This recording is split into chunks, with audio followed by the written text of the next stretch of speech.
Before the world began, before time had a name, there was nothing. No land, no sea, no sky. Only a great yawning emptiness called Ginnungagap, the void between worlds. To the north, a place of eternal frost, Niflheim, where icy winds howled through darkness and rivers of venom froze into glaciers. To the south, a land of unending flame, Muspelheim, where fire roared like living beasts and sparks flew across the void. For countless ages they stood apart, ice and fire, cold and heat, silence and chaos. Until one day the edges of Niflheim and Muspelheim met. Fire touched ice, heat met cold, and the void stirred for the first time. From that clash of elements, the ice began to melt, and from the drops of melting frost, something moved, something alive. It was Ymir, the first being, the father of the frost giants. He rose from the mist, vast as a mountain, his skin like blue stone, and his eyes glowing faintly like frozen stars. Every breath he took froze the air. Every step cracked the void beneath him. He was life, born out of chaos itself. Ymir wandered through the emptiness, and as he slept, strange things began to happen. From the sweat beneath his arms came the first of his kind. Two giants, male and female.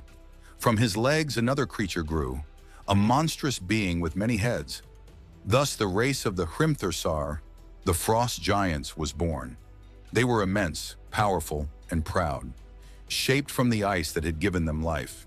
Their voices rolled like thunder through the frozen void, and when they laughed, avalanches roared.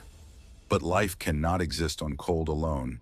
And so, as Ymir grew, another form of life appeared, a great cosmic cow named Audumla.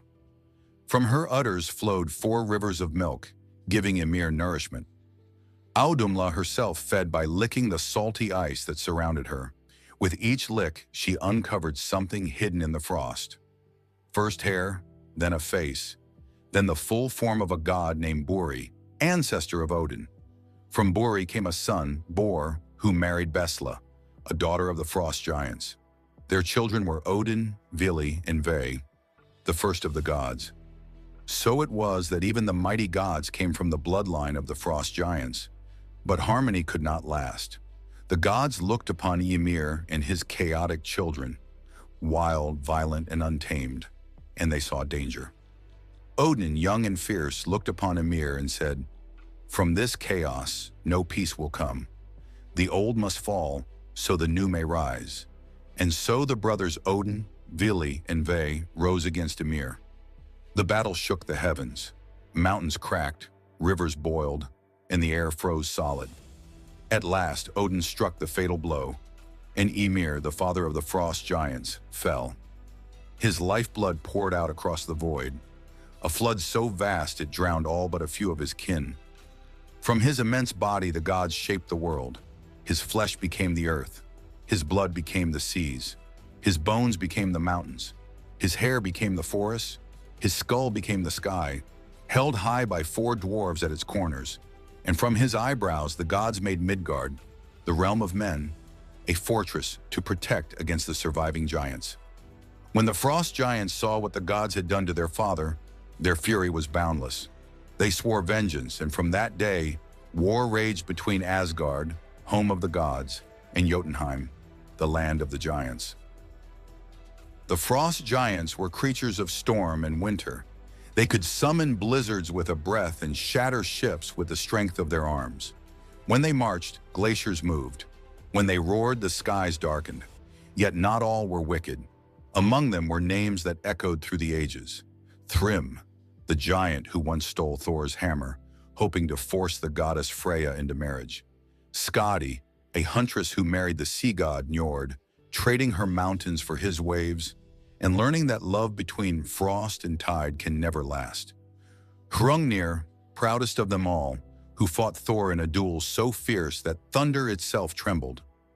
The frost giants were not only enemies of the gods, sometimes they were their lovers, their rivals, their teachers. For in Norse myth, fire and ice are drawn together, 2 forces that cannot exist apart. But the tale of the frost giants does not end there.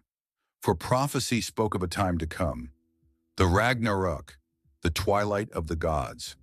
When that day arrives, the mountains will crumble, the stars will vanish, and the frost giants will awaken from their ancient slumber.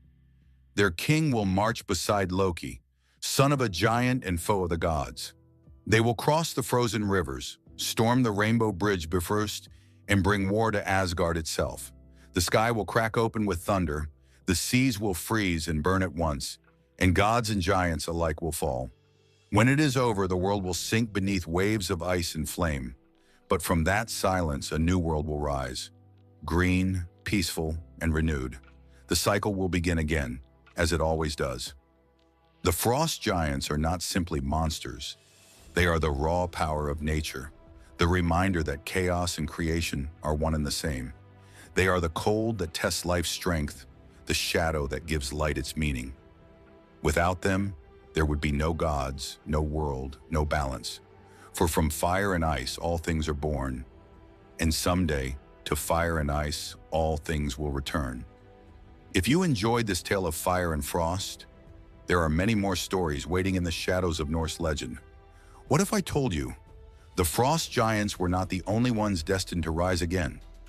Next time, we'll uncover the secret of Loki's betrayal and the tragedy that brought the gods to their knees. Subscribe to Mythoria channel and step deeper into the myths that shape the world, because every legend hides a truth worth remembering.